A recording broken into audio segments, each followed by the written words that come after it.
Subtle intellect is that which is required for you to relate with a subject like Gita, which deals with the transcendental reality. 13th chapter says, Kshetrajnam chapimam vidhi sarva kshetreshu bharata.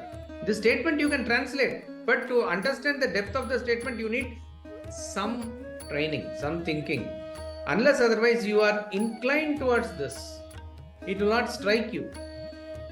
And therefore we say, gross intellect can be developed. Subtle intellect has to be uncovered. The more you understand the purpose of life, understand the main utility of the intellect, that is to understand who am I, what am I doing here, and what is the purpose of life, etc., then you are slowly trying to come out of the preoccupations of your mind and the world and samsara. That is the time your thoughts or your intellect can relate to the transcendental reality.